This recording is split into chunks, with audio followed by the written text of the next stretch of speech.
Bismillah. Assalamualaikum warahmatullahi wabarakatuh. Alhamdulillahirrabbilalamin. Wassalatu wassalamu ala asrofil anbiya wal mursalin wa ala alihi wa ashabihi ajma'in, amma ba'd. Segala puji kita ucapkan kehadirat Allah Subhanahu wa taala karena atas nikmat yang terus Allah berikan kepada kita hingga kita dapat melanjutkan aktivitas kita setiap harinya, itu belajar dan aktivitas-aktivitas yang lain, dan kita patut mensyukuri sebanyak-banyaknya nikmat yang Allah berikan kepada kita yang tak terhingga jumlahnya. Selawat serta salam kita hadiahkan kepada junjungan kita Nabi besar Muhammad SAW, kepada keluarga, para sahabat dan pengikut-pengikut beliau, dan kita mengharapkan syafaat Rasulullah kelak di yaumil akhir. Allahumma amin. Anak-anak ustazah kelas 11 semuanya yang ustazah cintai dan yang ustazah rindukan, apa kabarnya? Semoga selalu sehat-sehat ya anak-anak ustazah yang jauh di luar kota Medan, yang di kota Medan. Semoga anak-anak ustazah selalu tetap sehat, tetap semangat terus untuk melakukan pembelajaran ini, walaupun kita online daring, itu tidak menjadi halangan bagi kita untuk terus bersemangat mengikuti pembelajaran, dan kita masih terus bersyukur kita masih bisa melihat, mendengar, menikmati ilmu-ilmu yang disampaikan para ustadz dan ustazah kita. Anak-anak ustazah sudah kelas 11, tidak terasa kita sudah berada di penghujung akhir tahun yang tidak lama lagi, kurang lebih 3 bulan lagi. Jadi ini tidak terasa nanti kita sudah memasuki lagi semester kedua, semester dimana kenaikan kelas. Nah, jadi tidak terasa nanti sebentar sudah anak ustazah kelas 12 lagi Jadi tidak terasa anak ustazah. Maka dari itu semakin mandirilah dalam bersikap dan berpikir, kemudian semakin dewasa, kemudian anak ustazah semakin terus bersemangat untuk belajar, jangan sampai anak-anak ustazah ketinggalan dalam pelajaran, kemudian tugas-tugas anak ustazah dikerjakan dengan semangat, dengan sungguh-sungguh, agar anak ustazah juga berhasil. Kemudian anak ustazah juga menghindari hal-hal yang bertentangan dengan syariat, menghindari hal-hal yang tidak berguna dan bermanfaat bagi diri anak ustazah maupun orang lain, Kemudian menjauhkanlah hal-hal yang tidak baik dari media-media sosmed, pergunakanlah sosmed itu dengan sebaik-baiknya, misalnya untuk hal-hal yang syar'i, melihat kajian, yang menambah keimanan anak-anak ustazah, dan menjauhkan anak ustazah dari kemungkaran, Jadi anak-anak ustazah tetap semangat. Kita lanjutkan materi kita pada minggu lalu anak-anak ustazah. Minggu lalu kita sudah memasuki materi tentang menganalisis konsep latihan dan pengukuran kebugaran jasmani terkait keterampilan gerak. Mens sana in corpore sano, artinya di dalam tubuh yang sehat terdapat jiwa yang kuat. Nah, apa istilah? Ini adalah semacam pepatah atau peribahasa. Di dalam tubuh yang sehat terdapat jiwa yang kuat. Ungkapan tersebut tentu benar jika kita dalam keadaan sehat dan bugar. Untuk itu mari kita menjaga kebugaran jasmani kita. Manfaat yang bisa kita dapatkan bila kebugaran jasmani kita bagus. Manfaat yang bisa kita dapatkan bila kebugaran jasmani kita bagus. Jika kita sehat, anak-anak ustazah, tentunya kita terhindar dari bagaimana? Penyakit-penyakit, penyakit-penyakit yang berbahaya, Manfaat yang kita dapatkan tentunya ya mencegah dari obesitas, mencegah dari penyakit jantung, mencegah dari diabetes, kemudian mencegah dari tekanan darah tinggi, ya, menambah kecerdasan otak, menurunkan resiko terserang kanker, dan membuat kita awet muda serta meningkatkan kualitas fisik kita. Nah, itu ya kan, jika kita sehat dan bugar, kita terhindar dari hal-hal tersebut. Nah, kita masuk pada keterampilan kebugaran jasmani. Ini minggu lalu sudah ya saja, tapi tidak mengapa kita ulang-ulang kembali ya. Kebugaran jasmani, kemampuan seseorang dalam melakukan aktivitas keseharian tanpa mengalami kelelahan yang berarti. Ya, jadi masih mempunyai cadangan sisa tenaga untuk melakukan aktivitas lain. Ya, kita lihat di sini. Kebugaran yang berkaitan dengan kesehatan antara lain ditentukan oleh 4 komponen jasmani. Ada daya tahan, jantung, paru, dan peredaran darah. Ya, jadi peredaran darah kita akan lancar anak ustazah jika kita rajin berolahraga. Jadi tidak banyak duduk, ya. Jika banyak duduk, makan, tidur, duduk, makan, tidur, santai, ya, itu bisa saja peredaran darah kita tidak lancar dan bisa tersumbat dengan apa ya? Ya, lemak-lemak yang menumpuk di badan kita dari apa yang kita makan. Ya. Jadi harus beraktivitas, ya. Harus berolahraga, ya. Dan lemak-lemak yang dimaksud ini adalah termasuk lemak-lemak yang jahat, ya kan? Nah, karena ada lemak baik dan ada lemak yang jahat. Nah, anak ustazah sudah belajar IPA tentunya. Ya, bagaimana dikatakan dengan lemak jahat, bagaimana dikatakan lemak yang baik, ya. Yang jahat itu tentunya yang bisa merusak kesehatan kita, ya. Seperti nanti akan terjadi penyumpatan di peredaran darah, ya. Ya, yang menyebabkan ya macam-macam penyakit, ya. Termasuklah mungkin obesitas, termasuklah mungkin itu kanker, termasuklah itu nanti mungkin kolesterol, macam-macam. Nah, jadi 4 komponen kebugaran jasmani termasuk daya tahan jantung, paru, dan peredaran darah, hingga juga tidak akan terjadi serangan jantung, ya, jika kita banyak berolahraga rutin, ya, anak ustazah rutin. Yang kedua, komposisi tubuh. Nah, kemudian kekuatan daya tahan otot, dan keempat, kelenturan sendi dan otot. Nah, 4 ini sangat berpengaruh terhadap kebugaran jasmani seseorang, ya. Nah, ini yang lalu sudah kita lanjut, ya anak-anak saja. Kebugaran jasmani sangat penting dalam kehidupan sehari-hari kita, ya, agar terhindar dari penyakit yang selalu membayangi kehidupan. Agar bermanfaat dalam usaha peningkatan kesehatan, harus dilakukan latihan secara teratur dan benar sesuai dengan kondisi tubuh. Nah, kita lihat ada hal-hal yang harus diperhatikan, ya, sehubungan dengan latihan kebugaran jasmani. Kita lihat apa ini? Yang A, persiapan, ya. 2 jam sebelum latihan kita harus sudah makan. Nah, ini sudah minggu lalu, ya, kita sebutkan, ya anak ustazah. Jadi jangan di situ makan, di situ anak ustazah olahraga, ya. 2 jam sebelum latihan kita harus sudah makan. Kemudian tidur cukup. Kemudian latihan menggunakan pakaian olahraga yang menyerap keringat dan tidak melakukan gerakan dengan leluasa serta menutup aurat. Ya, jadi olahraga itu gerakannya kontinu, perlahan, dari yang ringan, ya, mulai dari pendinginan, ya, mulai dari pemanasan, ya kan, gerakan inti dan pendinginan. Jadi tidak boleh asal-asal gerak, ya. Nah, jadi ada tahapan-tahapannya. Pelaksanaan latihan, pemanasan dilakukan di awal latihan. Nah, latihan dilakukan dengan prinsip meliputi frekuensi, intensitas, tempo atau lamanya, dan tipe atau jenis latihan. Jadi kita perlu melihat jenis latihan yang sesuai dengan diri kita. Nah, ini sudah anak ustazah jelaskan. Kita lihat dia kembali. Frekuensi latihan ini berhubungan dengan seringnya melakukan latihan. Latihan harus dilakukan paling sedikit 3 kali dalam seminggu. Itu paling sedikit. Jika anak ustazah ingin mendapatkan hasil yang maksimal agar anak ustazah tetap bugar, ya, kemudian anak ustazah tetap ya, bisa menjaga postur tubuh yang baik, ya.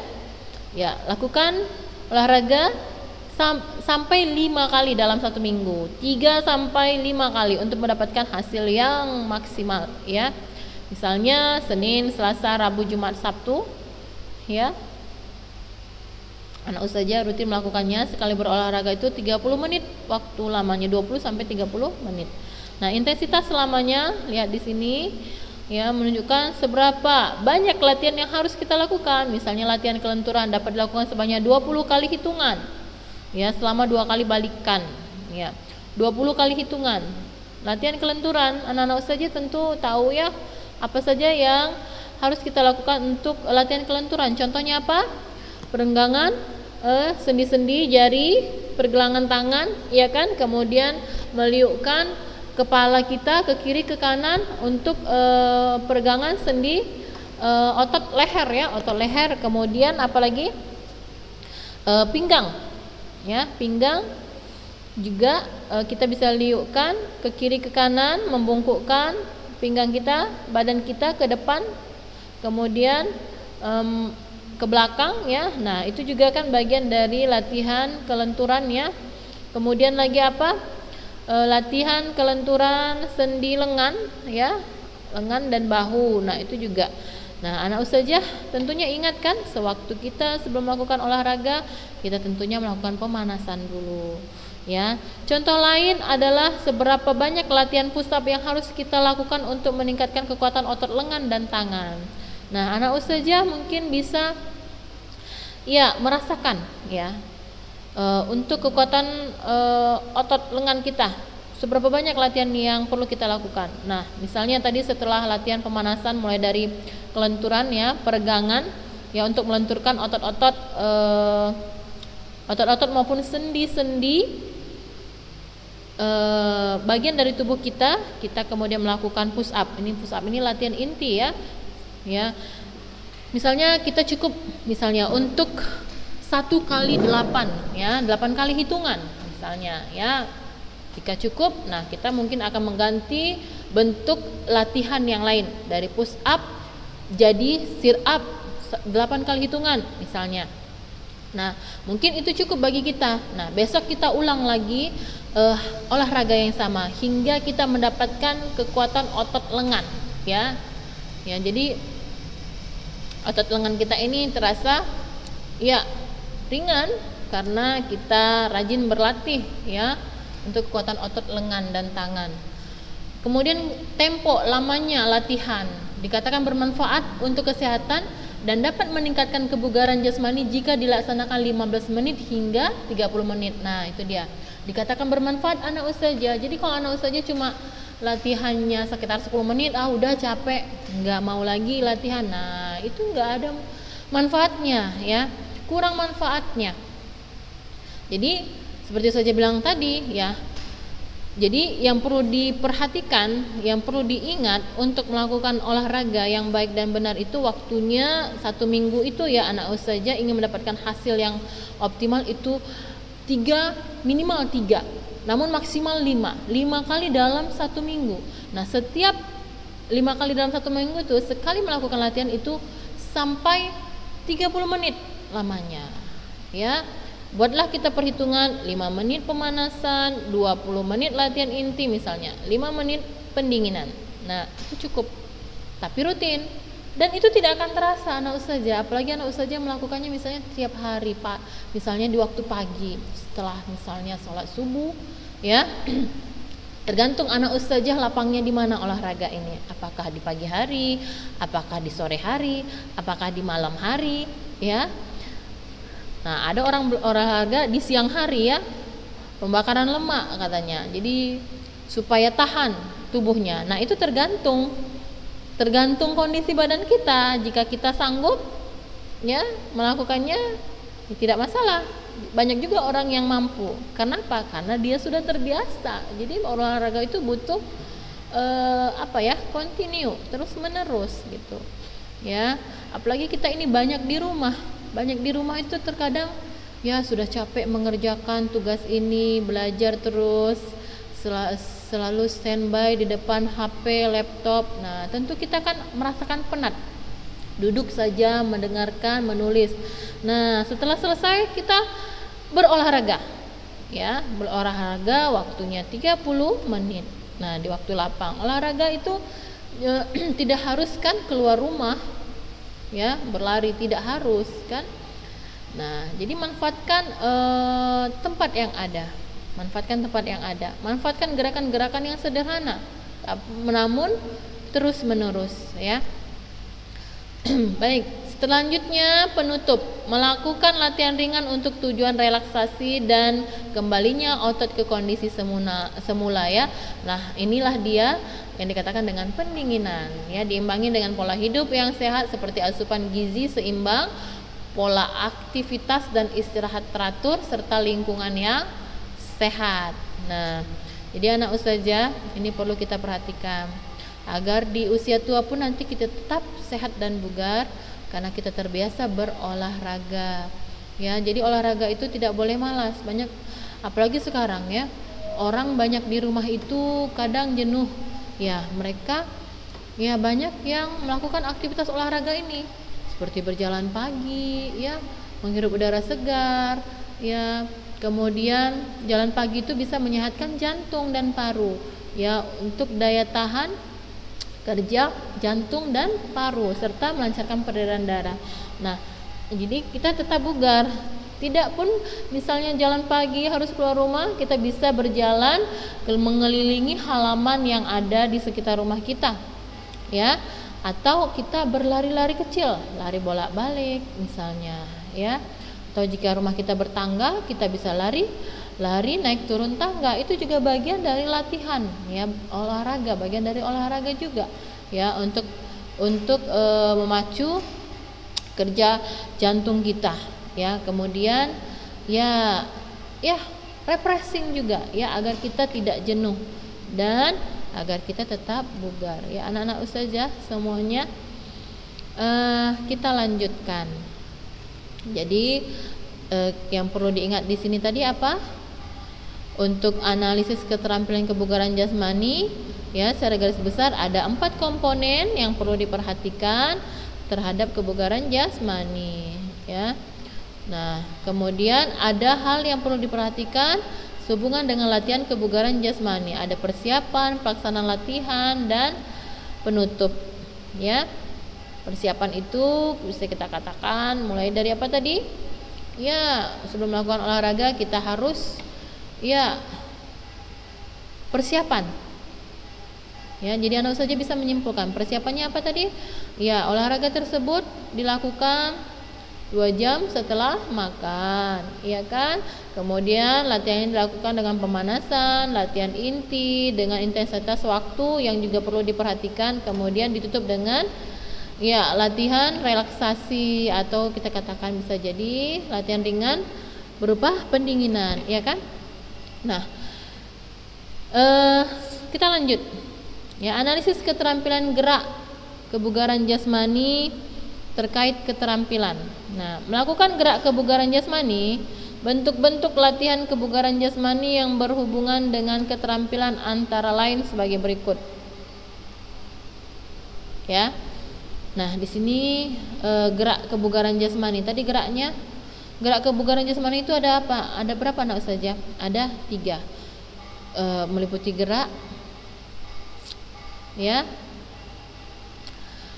meliputi gerakan, kemudian kelenturan, ya, dan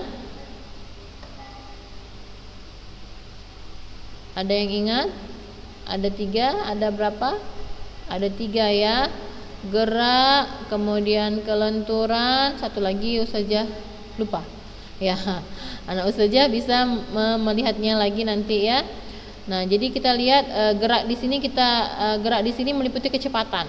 Jadi gerak di situ banyak contohnya nanti, ya. Jadi tunggu dulu, ustazah coba ingat.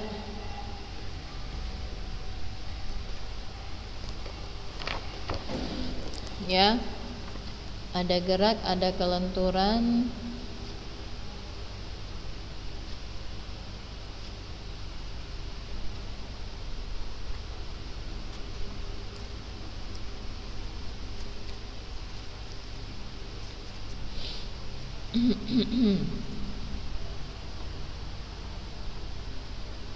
ya. Nah, saja nanti bisa lihat, ya, latihan gerak kebugaran jasmani ini meliputi 3 hal. Satu lagi ustazah rada-rada lupa, tapi nanti anak saja bisa melihat di buku ya, di buku atau media lain. Ya, yang kita bahas saat ini adalah analisis latihan kecepatan. Analisis latihan kecepatan ini bagian dari gerak kebugaran jasmani ya. Bagian dari gerak kebugaran jasmani. Ya, jadi anak saja kita lihat bentuk latihan untuk meningkatkan kecepatan. Ya, ini contoh. Ya, jadi nanti ditanya, misalnya ada pertanyaan,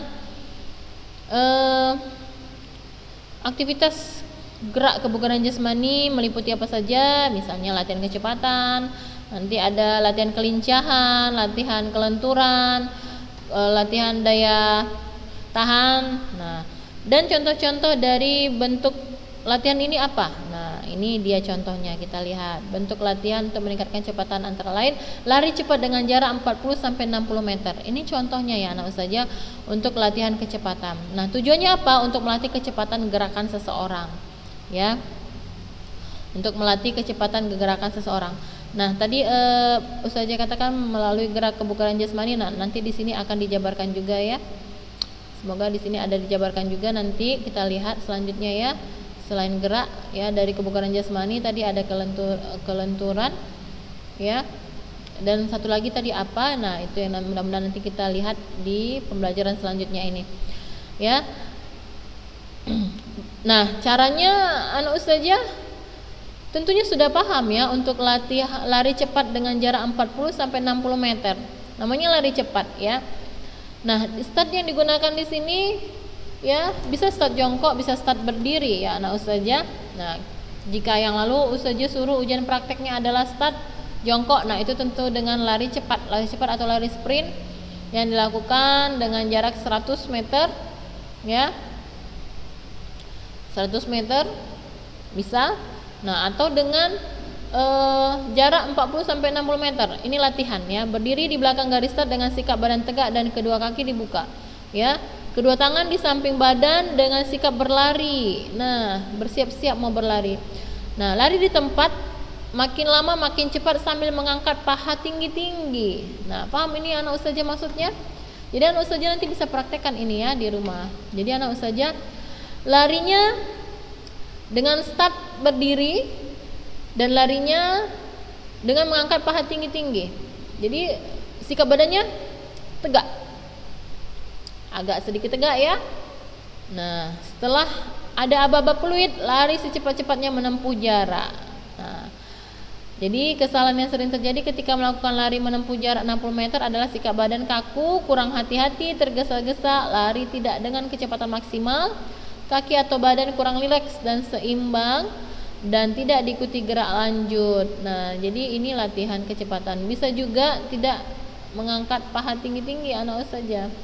Ya, tinggi-tinggi itu ya datar ya, bisa mengangkat paha tinggi-tinggi itu datar, atau bisa larinya seperti memang benar lari jarak pendek ya.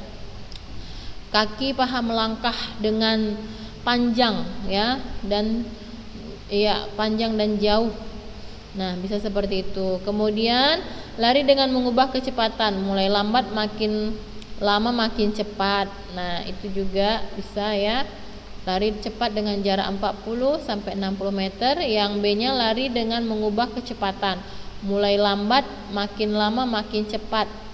Nah, kemudian yang ketiga, lari naik turun bukit, uphill. Nah, tujuannya mengembangkan kekuatan dinamis. Otot-otot tungkai. Otot-otot tungkai ini adalah bagian dari kaki ya. Meliputi apa anak ustazah? Meliputi misalnya telapak kaki, betis, paha ya.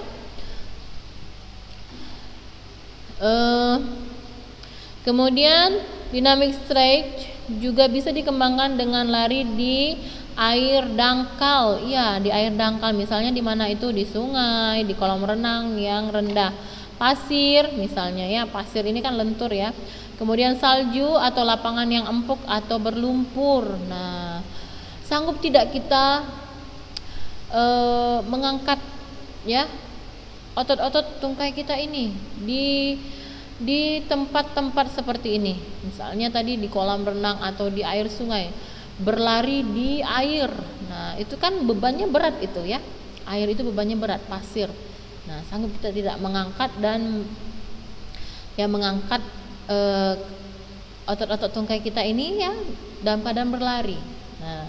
Nah itu ya latihan kecepatan ya, dan bagian dari daya tahan juga ini ya. Kemudian lari menuruni bukit tadi tujuannya melatih kecepatan frekuensi gerak kaki. Lebih baik lagi kalau ada angin dari belakang, Masya Allah ya, dari angin dari belakang. Nah ini maksudnya tujuannya apa ini? Ya yang jelas tujuannya adalah untuk melatih otot-otot tungkai ya. Nah kita nggak kebayang ini melatih kecepatan frekuensi gerak kaki. Nah kita lari secepat mungkin. Misalnya ada angin lagi arah belakang yang memacu kecepatan gerak kaki kita untuk berlari. Nah ini Masya Allah ini ya latihannya. Lari menaiki tangga gedung. Perhatikan setiap gerakan dalam gerakan kebugaran jasmani. Kemudian perhatikan pula kesalahan-kesalahan yang sering terjadi.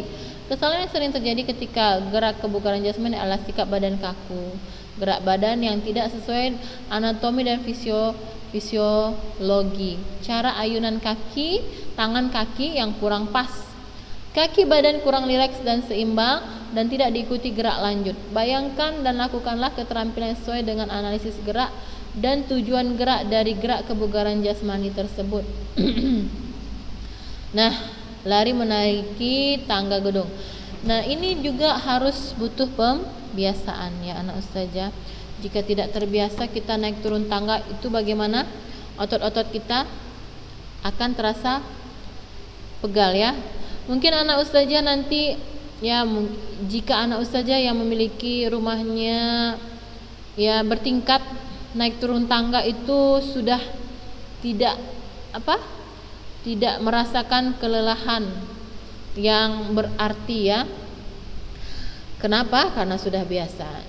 Tapi jika anak ustazah yang selama ini di rumah ya tidak pernah menaiki tangga, nah tiba-tiba masuk sekolah nih, sekolah kita kan bertangga ya, lantai 3. Pertama anak ustazah yang kelas 11 ya, naik turun tangga bolak-balik pasti akan bagaimana? Lelah ya, terasa nih kakinya pegel-pegel. Kenapa? Karena sudah tidak pernah lagi dibiasakan. Nah seperti itu. Jadi ini butuh pembiasaan ya, agar tidak merasakan beban yang berat terhadap otot-otot tungkai. Ya baik anak ustazah, kita lanjut. Yang kedua, analisis latihan peningkatan kelincahan. Ya, kelincahan, lincah. Bisakah orang yang tidak pernah berolahraga melakukan gerakan yang lincah? Tidak tentunya ya. Orang yang lincah dalam melakukan sesuatu, apapun itu bentuk gerakannya, itu karena sudah terbiasa melakukan gerak ya. Jadi sudah terbiasa melakukan gerak. Kita lihat, kelincahan adalah kemampuan seseorang untuk dapat mengubah arah dengan cepat dan tepat pada waktu bergerak tanpa kehilangan keseimbangan. Kelincahan berkaitan dengan tingkat kelentukan. Nah, kelincahan berkaitan tingkat kelentukan, kelenturan. Nah, itu sama ya. Tanpa kelentukan yang baik, seseorang tidak dapat bergerak dengan lincah. Selain itu, faktor keseimbangan sangat berpengaruh terhadap kemampuan kelincahan seseorang ya. Bentuk-bentuk latihan kelincahan kita lihat. Nah ini yang saya katakan tadi, lari bolak-balik sataran ya, lari belok-belok, lari zigzag, dan jongkok berdiri, squat tours, jongkok berdiri. Nah ini yang squat tours ya, berdiri jongkok. Nah sama, jongkok berdiri ya, sama ya nak. Nah ini bagian dari latihan kelincahan ya. Lari berbelok-belok misalnya melewati rintangan dalam waktu sekian detik misalnya. lincah tidak dia melakukannya. Nah, ini butuh latihan yang terus menerus ya anak ustazah. Nah, kita lihat latihan mengubah gerak tubuh arah lurus satu run. Tujuannya melatih mengubah gerak tubuh arah lurus. Cara melakukannya, lari bolak-balik dilakukan secepat mungkin sebanyak 6 sampai 8 kali. Ya, jaraknya 4 sampai 5 meter. Bisa anak praktekkan? Anak ustazah praktekkan ya anak ustazah. Ya. Di halaman rumah bisa ya. Manfaatkan tempat yang ada. Ya. Setiap kali sampai pada titik sebagai batas, pelari harus secepatnya berusaha mengubah arah untuk berlari menuju titik larinya. Ya. Nah, misalnya ini kegiatannya ya perlu diperhatikan ya, setiap kali sampai perlu diperhatikan bahwa jarak antara kedua titik tidak boleh terlalu jauh dan jumlah ulangan tidak terlampau banyak sehingga menyebabkan kelelahan bagi pelari. Nah, ini mengambil benda kembali lagi.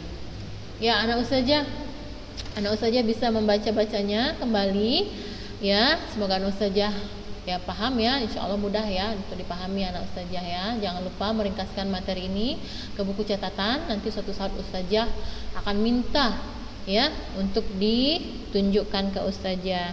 Baik, kita cukupkan dulu materi kita sampai di sini ya anak ustazah. Ya, kita sambung minggu depan insya Allah. Tetap semangat, tetap sehat ya. Semoga Allah selalu melindungi kita. Subhanakallahumma wa bihamdik asyhadu alla ilaha illa anta astaghfiruka wa atubu ilaik. Assalamualaikum warahmatullahi wabarakatuh.